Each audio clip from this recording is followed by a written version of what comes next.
Hi viewers, welcome to our channel. ప్రస్తుతం మనతో పాటు దాము బాలాజీ గారు సీనియర్ జర్నలిస్ట్ ఉన్నారు. వారితో ఒకసారి మాట్లాడదాం.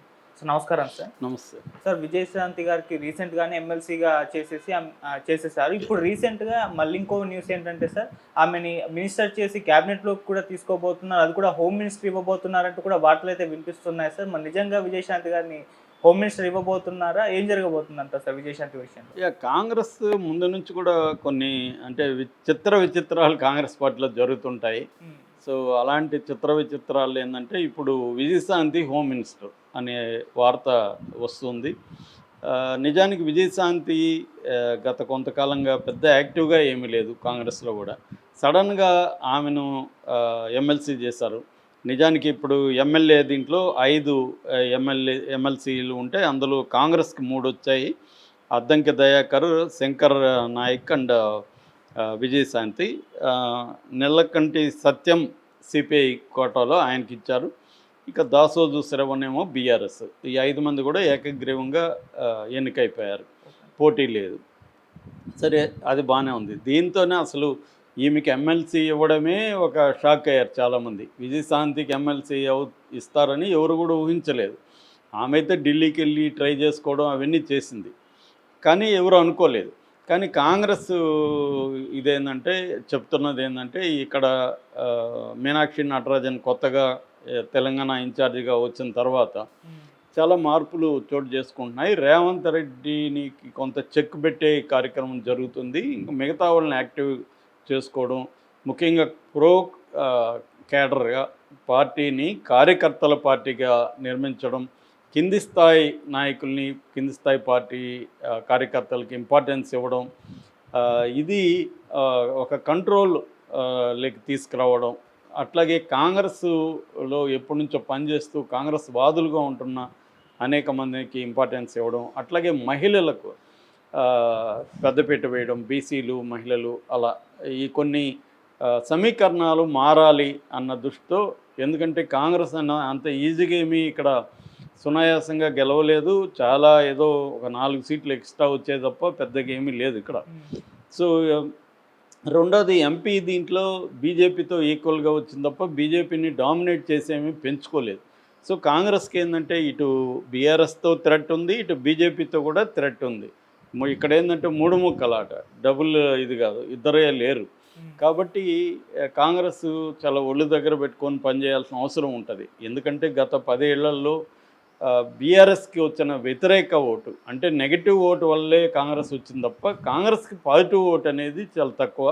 దాన్ని పెంచుకోవడంలో కూడా రేవంత్ రెడ్డి ప్రభుత్వం విఫలమైందనే వార్తలే బలంగా వస్తున్నాయి. అంటే రేవంత్ రెడ్డి ఒక కాంగ్రెస్ ముఖ్యమంత్రిగా కాకుండా ఒక రీజనల్ పార్టీ నాయకుల్లా వ్యవహరిస్తున్నాడు అనేది మనకు అందరికి అనిపిస్తుంది. ఇప్పుడు రీసెంట్గా రేవతి, తన్వి యాదవ్ అనే ఇద్దరు మహిళా జర్నలిస్టులని అతి దారుణంగా వాళ్ళ మీద 311 సెక్షన్ పెట్టి క్రిమినల్ ఆర్గనైజ్డ్ క్రిమినల్ సిండికేట్లో ఉన్నారని చెప్పి వాళ్ళని కేసు పెట్టడం కూడా దీని కింద. కాంగ్రెస్ కల్చరు, నిజానికి కాంగ్రెస్ పార్టీ బీజేపీలు దేశవ్యాప్తంగా జర్నలిస్టులను ఎలా వేధిస్తుందో రాహుల్ గాంధీ అనేకసార్లు మాట్లాడుతున్నాడు. కానీ తన సొంత రాష్ట్రంలోకి వచ్చేసరికి ఇదే జరుగుతుంది. సో ఈ నేపథ్యంలో ఆల్రెడీ ఇక్కడ మంత్రిగా ఉంటున్న కొండా సురేఖ మీద బాగా నెగిటివ్ ఉంది. ఎందుకంటే ఆమె ప్రధానంగా మన నాగార్జున విషయంలో బిలో ద బెల్ట్ విమర్శలు చేయడం, అతి నీచంగా ఇప్పటివరకు ఎవరు కూడా చేయని పద్ధతులు చేయడం, ఇదంతా ఆమెకు నెగిటివిటీ తీసుకొచ్చింది. అట్లాగే సీతక్కకి అయితే కొంత పాజిటివ్గానే ఉంది ఆమె వరకు, ఆమె పని విధానంలో. ఇప్పుడు విజయశాంతిని తీసుకొస్తే విజయశాంతి ధీటుగా బీఆర్ఎస్ని ఎదుర్కోగలదు అన్న ఉద్దేశంతో విజయశాంతికి హోంశాఖ ఇవ్వాలి, పవర్ఫుల్గా ఉంటుంది అన్న ఇది అనుకుంటున్నారు. ఎందుకంటే ఇప్పుడు రేవంత్ రెడ్డి దగ్గర హోం ఉంది, తర్వాత మున్సిపల్ శాఖ ఉంది, విద్యాశాఖ ఉంది, అట్లాగే చాలామంది మంత్రుల దగ్గర మల్టిపుల్ శాఖలు ఉన్నాయి. నిజానికి 6 మంత్రి పదవులు ఇప్పుడు ఇవ్వాల్సింది, దాదాపు 15 మంత్స్ అయిపోయినప్పటికి కూడా ఇప్పటివరకు అవి ఇవ్వట్లేదు. ఇది కూడా కాంగ్రెస్ కల్చరు. 15 మంత్స్ అవుతూ ఉంటే 6 శాఖలు పెట్టుకొని ఉంటే ఇంక పరిపాలన ఎట్లా జరుగుతుంది సజావుగా? అంటే ఇస్తే ఒకరికి ఇస్తే ఎవరికి కోపం వస్తుందో అన్నట్టుగా వీళ్ళు నాంచుడు అనేది కనబడుతోంది. సో ఇప్పుడు కూడా ఇవ్వకపోతే ఇది ఇబ్బంది అవుతుంది, ఎమ్మెల్సీ ఎన్నికలు కూడా అయిపోయినాక. సో ఈ యాంగిల్లో విజయశాంతికి హోమ్ ఇస్తే పర్ఫెక్ట్గా ఉంటుంది. ఎందుకంటే గతంలో కూడా ఫస్ట్ హోంశాఖ మహిళలకు ఇచ్చింది కాంగ్రెస్ పార్టీని, రాజశేఖర రెడ్డి ఉన్నప్పుడు ఇచ్చారు. సో అలాగే ఆ తర్వాత అదే ఆచారం అందరూ జగన్ ఫాలో అయ్యాడు. ఇప్పుడు చంద్రబాబు కూడా అక్కడ అనితను హోమ్ మినిస్టర్గా పెట్టాడు. సో అలాగే ఇక్కడ ఇప్పుడు కూడా హోంశాఖని విజయశాంతికి ఇస్తే బాగుంటుందని అనుకుంటున్నట్టుగా వార్తలు వస్తున్నాయి. ఇది ఇంకా కన్ఫర్మ్ అయితే కాలేదు.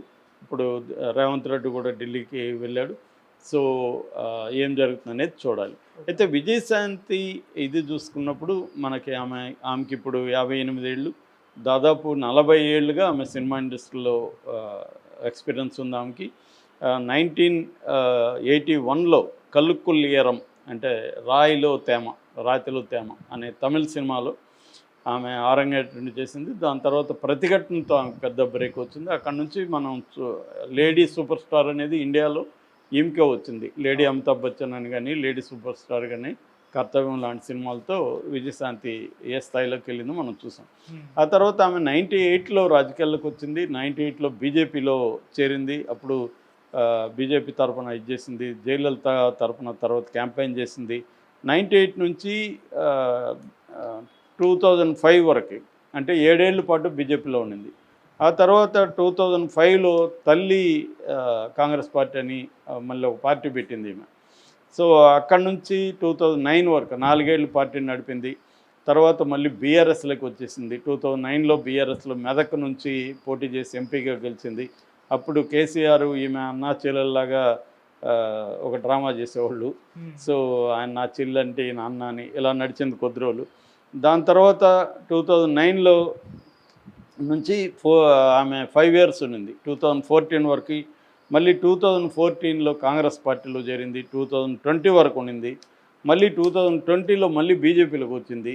మళ్ళీ ఒక 3 ఏళ్ళు ఉండింది అక్కడ 23 వరకు.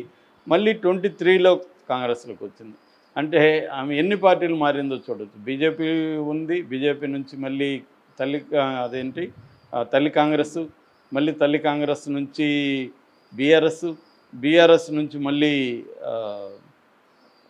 కాంగ్రెస్ నుంచి మళ్ళీ బీజేపీ నుంచి మళ్ళీ కాంగ్రెస్.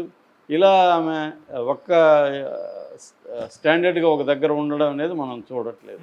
సో ఇప్పుడు మళ్ళీ ఆమె కాంగ్రెస్లో యాక్టివ్ అయిపోయింది. మేబీ రాహుల్ గాంధీ కానీ వాళ్ళు ఏం ఆలోచిస్తున్నారో తెలియదు. ఈమెను కాంగ్రెస్లో పెద్దపీట వేయాలన్నట్టుగా చూస్తున్నారు.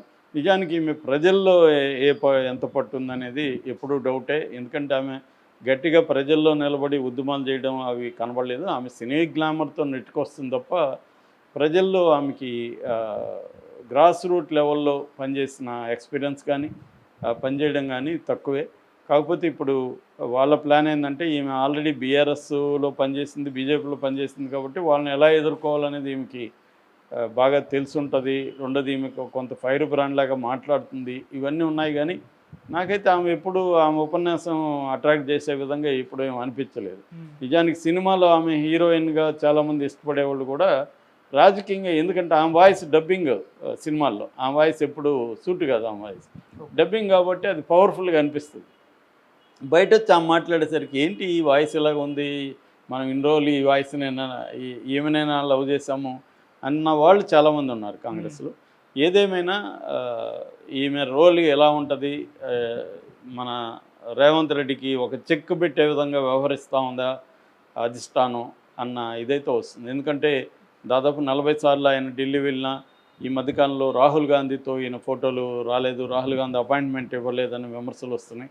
దానికి కూడా రేవంత్ రెడ్డి సమాధానం ఇచ్చాడు, ప్రతిసారి నేను నిరూపించుకోవాల్సిన అవసరం లేదు, నాకు విశ్వసనీయత లేకపోతే కాంగ్రెస్ పార్టీలో నన్ను అసలు సీఎం చేసేవాళ్ళు కాదు, అంతకుముందు పిసిసి ప్రెసిడెంట్ చేసేవాళ్ళు కాదు, కాబట్టి నాకు ఉండేది నాకుంది, నేను అది చూపించుకోవాల్సిన అవసరం లేదన్నాడు. ఆ మేరకైతే ఆయన ఇప్పుడే కదిపే పరిస్థితి కూడా లేదు. కాకపోతే కొంత రేవంత్ రెడ్డికి చెక్ పెట్టాలి, కొంత కంట్రోల్ చేయాలి అన్న ఇదైతే కనిపిస్తుంది. ఎందుకంటే ఆయన విపరీతంగా రెచ్చిపోయి మాట్లాడడం, సొంత ఒక రీజనల్ పార్టీ నాయకులాగా వ్యవహరించడం, ఇవన్నీ